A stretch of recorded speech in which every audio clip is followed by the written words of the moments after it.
Is Carlos Baleba heading to Manchester United? Just how good is Benjamin Sesko? And while we're at it, what's going on at Sunderland? Well, to answer these questions and more, I'm hoping the wonderful David Ornstein and the brilliant brain of Jon Mackenzie. Welcome to the Deal Sheet.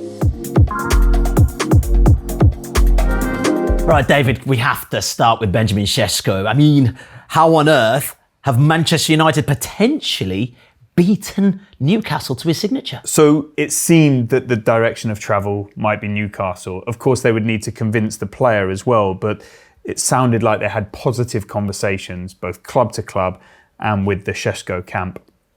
However, Manchester United then arrived on the scene. We had been waiting because we knew and reported that they had identified him as their priority target if they were going to sign a striker this summer. But no proposal had been received by RB Leipzig until it had. Newcastle got up to a fee of in excess of 80 million euros, at least 80 million euros was what I reported. Manchester United came with, I think it was 75 plus 10. There were some reports that Newcastle had put down 80 million euros plus 10 million euros, but my understanding is that they actually had a bid accepted for 82.5 million euros plus 2.5 million euros in add-ons. However, it was at that point that all parties were of the belief that Sesko's choice was to join Manchester United, and it immediately put them in a strong position. So Manchester United have to go and try and agree a deal. By the time this airs, maybe they will have done so. Okay. Jon, I want to bring your wonderful brain into this. Let's talk about Benjamin Sesko, a player that, as David has mentioned, a lot of teams have been looking at. How good is he now? Well, I think if we look at the data from last season, it's very clear that at the age of 22, Benjamin Sesko is an above-average striker. We've got the data here in front of us, and we can see, he's had a relatively good season, all things considered. Arguments to be made about where Leipzig are right now, and we'll come on to that in a little while. But I think the big thing is with Sesko, what you've got is clubs having to pay over 80 million euros for a player. That's a big gamble, because when you look at a player who is worth 100 million pounds or euros, Alexander Isak, you can see the difference between those two profiles. So what Manchester United are doing effectively is spending a big chunk of money on a player who they want to become Alexander Isak Mark II. And the big question is whether or not he will actually make that step up. So we're talking about that step up.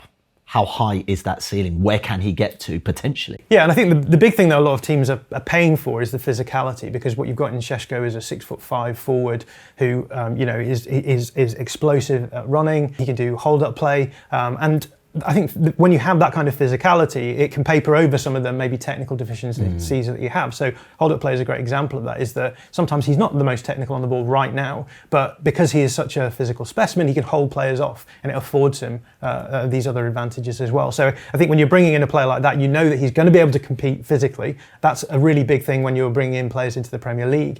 Then the question is, can you start honing some of the technical stuff to really bring it out? There's a couple of other things I would say as well that what you want from a striker in terms of trying to work out how you're going to get that step up as well. First one is we should talk about expected goals, because Benjamin Sesko is someone who consistently overperforms his expected goals. So, and that's, I think, a theme of Manchester United's transfer strategy this season. We've seen them bring in Bomo and Cunha, both players who had over performances last season. Same thing from Benjamin Sesko. This is his last couple of seasons in the Bundesliga, and I'm throwing both those seasons in because Leipzig had probably their worst season since they came up into the Bundesliga last season, so I've included the season before as well. But as we can see, what we've got here is the expected goals figure around 16, so there was 10 XG this season and the rest coming from the season before.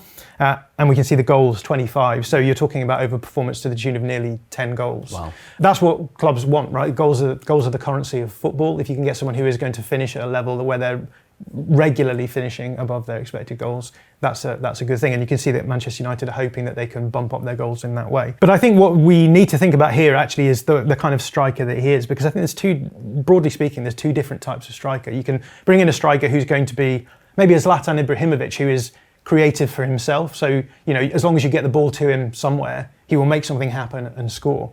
The other kind of striker, I think, is maybe more of an Edinson Cavani, to use Manchester United strikers to help the Man United fans to conceptualise it. Edinson Cavani is an elite box mover, and that means if you create sustainable and repeatable chances in the box, he's going to finish them, he's going to poach them. I guess the question with Sesko is, like, which one of those is he going to be? Is he going to be someone who is going to just add goals because he has moments of brilliance?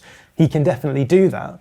And I think Manchester United will want him to do that. That means if the team aren't performing quite as well as a whole, then as an individual, he might be able to add value there. But I think what's interesting about that is if you are going to look for a striker who does that, you're wanting a guy who is going to generate a lot of expected goals, even when his team is bad. And we can talk about RB Leipzig as a good example of that, right? They've been a team who haven't been quite so good. That means they haven't generated as much expected goals for him. And last season, he only got 10 expected goals. Now, if Manchester United want Sesko to be a striker who's going to score 20 goals a season, that means if he's only getting 10 expected goals, then he's going to have to overperform, by 100% of the expected goals that he's got. And that's, to score probably the base level of what they want what you want from £100 million strikers, right? 20 goals a season. So questions about whether or not he's going to be that kind of Zlatan figure immediately, whether or not he's going to develop into that. The other kind of striker that we talked about, Edinson Cavani, what we're talking about there is the team generating sustainable and repeatable chances for him. The big thing to say here is that we can see that Sesko actually is influenced by the team that he's playing in, because we've got some data to show how that's changed over the last couple of seasons. So we're talking here zone usage in possession. That sounds very complicated, but essentially it just means where is this guy taking his touches. This is data from Spencer Mossman, an online analyst, and we can see that on the top here we've got last season. Maybe the season before now. What part of the year? Yeah, I get you. No. This is 23-24. Exactly. Yeah. And as you can see, big majority of his touches coming in the penalty area, which is what you would expect from a striker. Move on a season, and what's actually happened is that RB Leipzig aren't able to get the ball into the box as well as they were, and so we're seeing Sesko dropping out, so lots of middle third touches, and that is coming at the expense of his penalty area touches. Now, it will come as no surprise to anyone to know that when you're in the penalty area less, your expected goals are regularly going to be much lower. So we can see here, Sesko goes from being, pushing 0.5 expected goals per 90 down to closer to, I think this 0.35 that he gets in the end last season. So Leipzig getting worse obviously made him worse in terms of generating expected goals. So we can confidently say if you put him in a better team, his expected goals will jump up. But I think the worrying thing for Manchester United is that when you consider him in a slightly better team than Leipzig, he's still well within the middle of the pack here. What you're wanting when you're getting a £100 million striker is you're wanting an outlier, right, who's going to put up a chunk of expected goals each 90 minutes. And so the big question then is, two things, I think. One, are Manchester United going to be sustainably and repeatedly generating chances for a penalty box striker? We don't know right now. That's the plan. That's what they want to do. But even if they do, is he going to be the guy who's going to consistently finish those chances in the way that an Erling Haaland does, right? Where you give him those chances, he generates that. And that requires things like box presence, really good movement in the box. And again, I think it's up in the air whether or not he's going to reach those really elite levels now. But the idea is that they're spending a lot of money now on a guy who has high potential in the hope that he will become one of these £100 million strikers in the near future. Okay, well, I want to ask you which team he suits better in a second, but very quickly, we're talking about a striker that's been brought to Manchester United in the hope that he does really well. They've kind of already got one in Rasmus Hojlund. What happens to him? Well, we don't have an outcome yet. I think Manchester United would favour a departure, whether that's a sale or a loan, an option, obligation. Rasmus Hojlund has come out very publicly and said that he wants to stay and fight for his place. He even sought out reporters, including our very own Laurie Whitwell, on United's US pre-season tour, to tell them that on the record. And that's a sign of his ambition and commitment to Old Trafford. He probably looks at United signing a player in his own age bracket with a record probably not too dissimilar to his when he came to United, and thinks, I'm better than him, I'm going to show the world that. And he's got a contract. And we always talk about clubs having strength of contract, but so do players in some circumstances when the boot's on the other foot. And so we'll have to see how he receives the impending arrival of Benjamin Sesko and how Man United react. Do they tell him it's time to go and make it very clear to him that he's not going to be a part of their plans? That's unclear. Also, are they able to carry two strikers if he wasn't to leave? Financially, in terms of squad space, that's another key question, because I think they would have been imagining getting some significant money in for a player who does have interest. He's a player who's liked, and I think he's got the potential to go and score a lot of goals, whether it be in the Premier League or elsewhere ultimately. You know, Manchester United clearly had huge belief to bring him in for such significant expense, and he did show flashes, he has shown flashes, and I think he's got a bit of a hard time for a young player, and there will be some at Old Trafford who probably think, you know, what if this guy explodes? Why don't we give him longer? But there will be others who clearly have more faith in Benjamin Sesko, and that's why they're going for it. So it's unclear, undetermined. Right. There's a very good chance that he moves on before the window shuts, obviously. But, you know, I don't know of anything imminently developing right now. One more thing on Sesko. He's looking like he's going to Manchester United.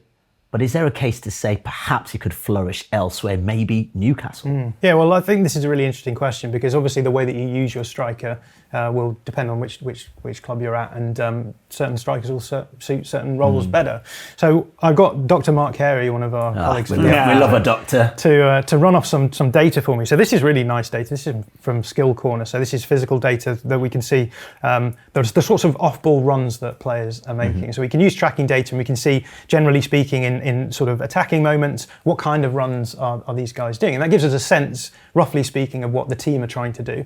But obviously it's going to change depending on what kind of profile of play you've got in there as well. So you have to take these with a bit of a pinch of salt, but what we're going to try and do is see what does Sesko do that sort of fits with Newcastle's current striker, Alexander Isak, and then Manchester United's current striker, Rasmus Hojlund. I've also thrown in Victor Gyökeres as well. He was also the starting striker for Ruben Amorim at Sporting in Portugal for a while as well. So I think that gives us a nice cross-section of what he expects from his striker. So let's start with a comparison with Isak, because with Isak, what is really interesting is that it's very clear from this data, I think, that he's a very central located player. He is a guy who can drift out into the wide areas and dribble and carry the ball.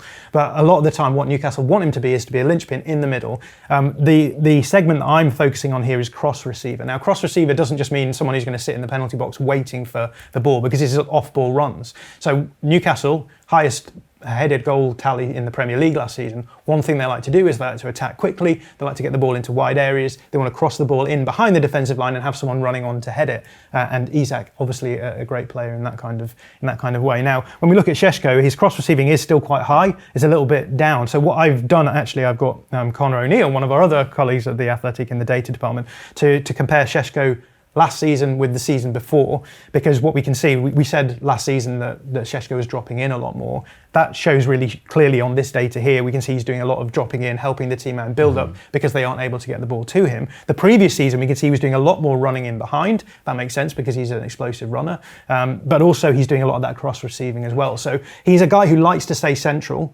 I think a lot of the time. He will drift out wide when he's doing hold-up play, but he's not really a channel runner. The reason why I think he stays central is because of the way that he shoots, actually.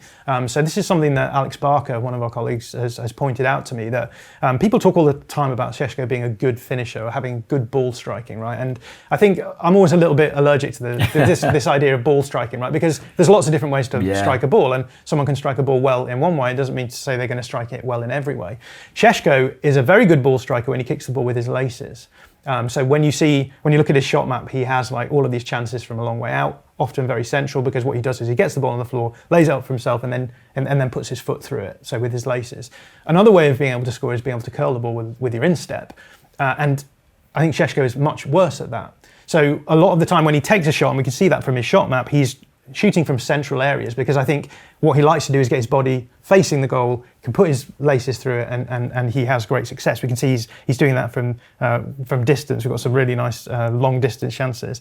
When he's running through on goal and using side foot, it's slightly different, because I think when you're side footing the ball, often it's better to have a slight angle on your body. He prefers to be straighter on. And so we can see fewer chances coming from wide areas. But also, if you watch the tape, there's some examples of, I think there's two chances against Mainz that he has last season where he's absolutely clear through on goal. One-on-one with the goalkeeper, he's too straight on the ball, and ends up, the keeper just comes out, narrows the angle, and he can't get it around him. And there's an example as well, I think, from the Euros when he was playing against Portugal for Slovenia, where he misses a similar chance as well. I think that's really interesting because that means that unlike someone like we're going to talk about Viktor Gyökeres, who likes to drift into the channels, when you're then running back towards the goal, the obvious thing to do is to try and curl it into the far post. So I think that Sesko is a player who wants to stay in these central areas, and as a result of that, good header of the ball.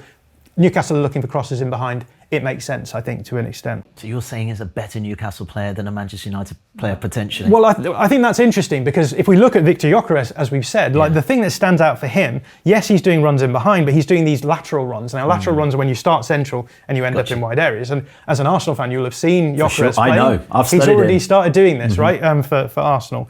So when Ruben Amorim was using him at Sporting, that was a big way that they would get ball progression. They could put the ball into the channels. They would know that Gyökeres would go, hold it up, and then make these out-to-in runs towards the goal. So you might expect, well, that's what Amorim wants from his strikers. But then if we look at Hojlund, it is slightly different because with Hojlund, what we can see is he's a little bit more centrally located, right? So we've got cross receiver, a big chunk of his data here showing that he's making those runs in behind the line to try and get a header away, which is much lower with Gyökeres. He's still doing those lateral runs, but again, to a much less degree than Gyökeres is.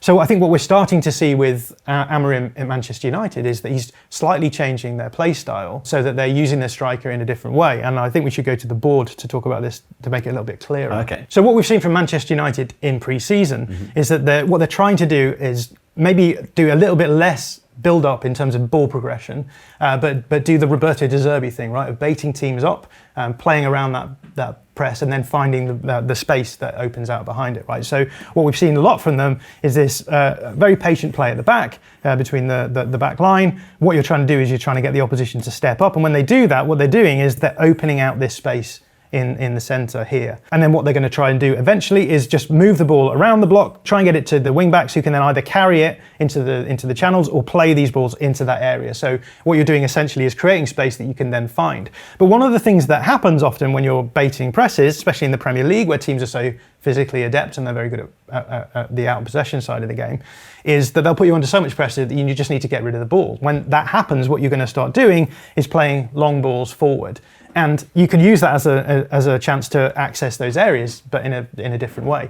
The issue that Manchester United found against Everton was that they had Bruno Fernandes, Cunha, and Mbeumo as their front three. So when you're playing the ball forward into these areas against, Tarkowski, players like that, you're losing out those duels. Whereas if you have someone like Sesko, for example, a player who can actually do hold-up stuff and bring the ball back into play, it means you're then going to be able to exercise this bait and then switch approach.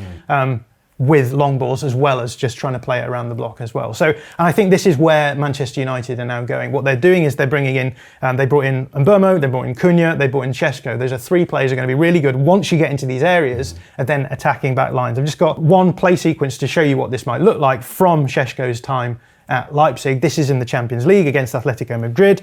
Here's a situation where actually rather than actually playing the ball into that area, they turn the ball over in that area and now they're going to do an aggressive counter-attack.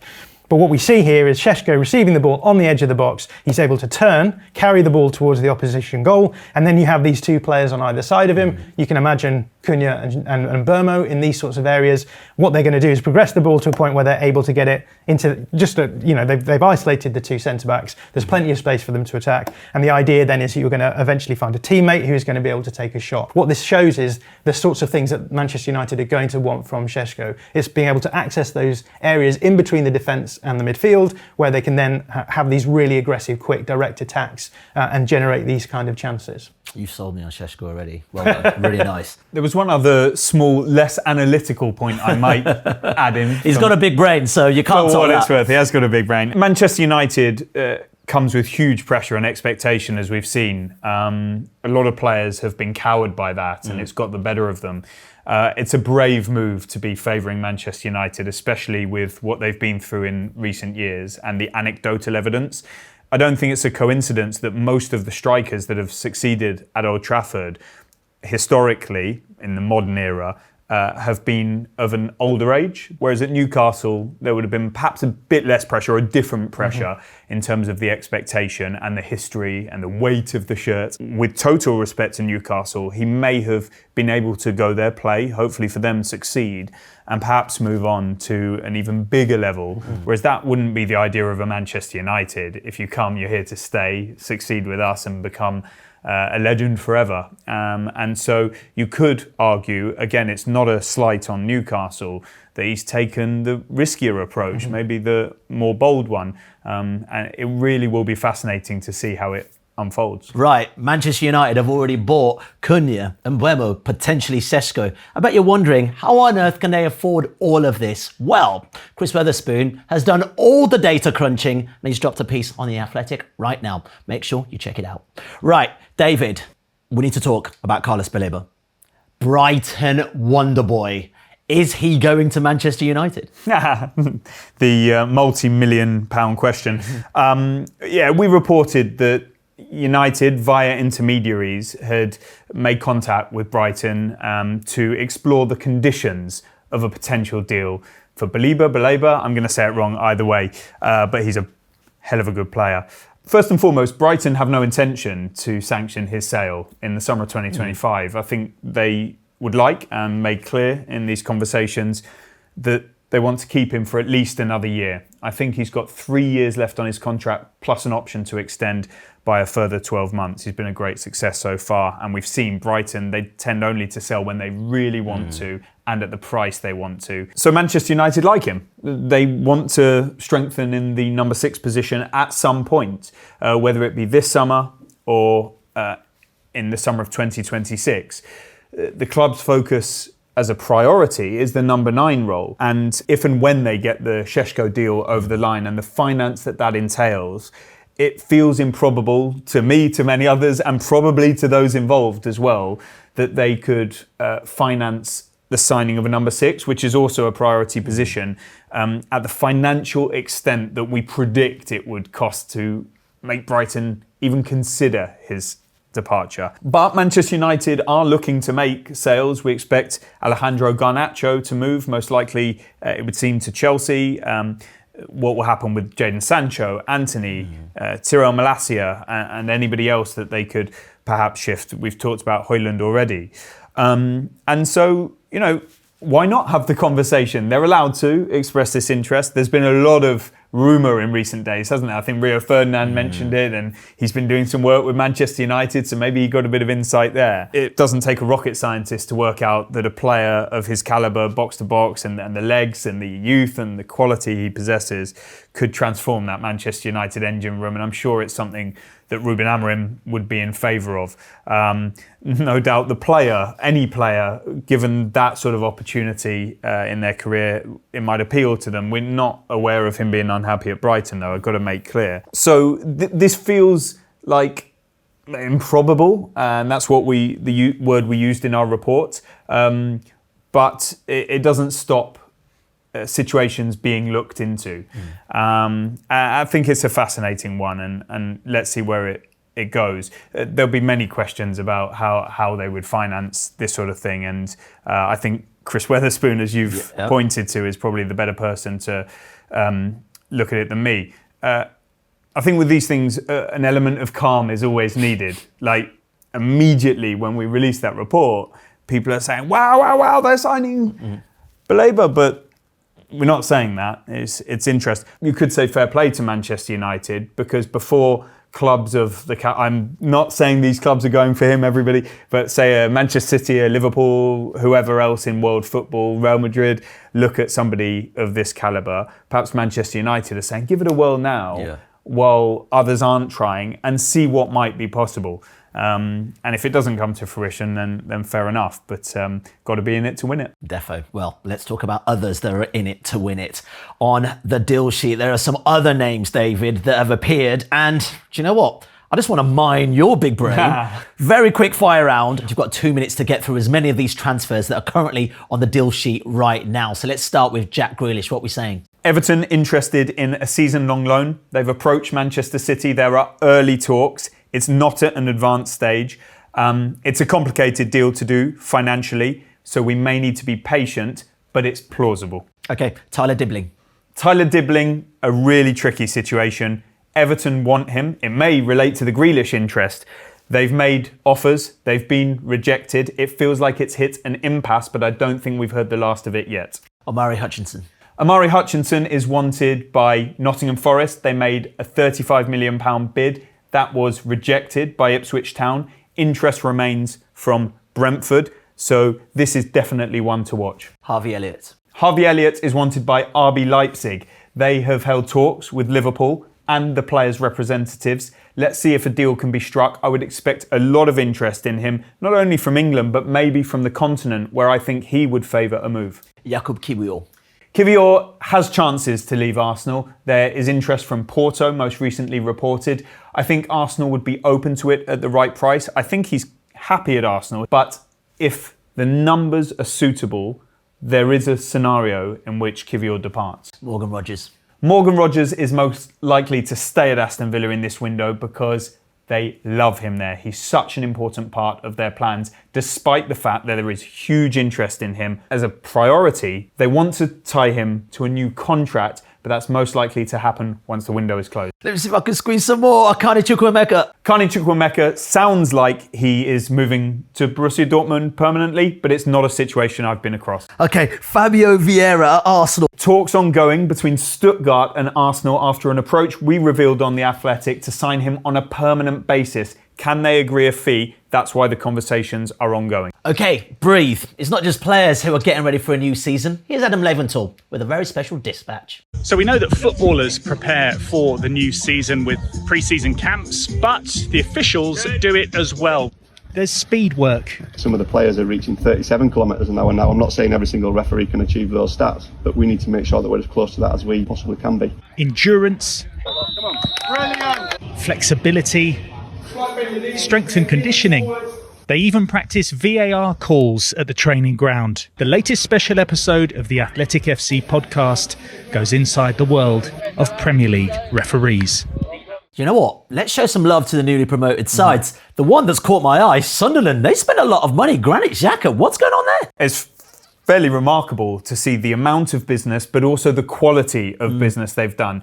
I don't profess to be an expert, the likes of John are, on some of these recruits, but people I speak to in football are saying that some of the players, especially a couple of the younger ones, could be or become among the best in Europe in their positions. So that's going to be really exciting for Sunderland fans. Their ownership have clearly put a lot of money behind this, backed by the fact that they've gained the bounty of promotion to the Premier League.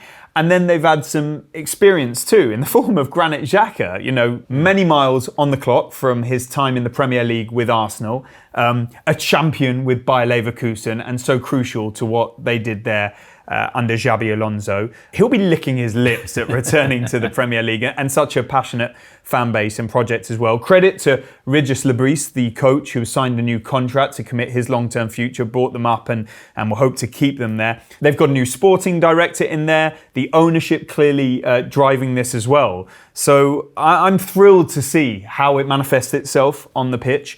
You suspect when a team recruits like this, they've got to deliver.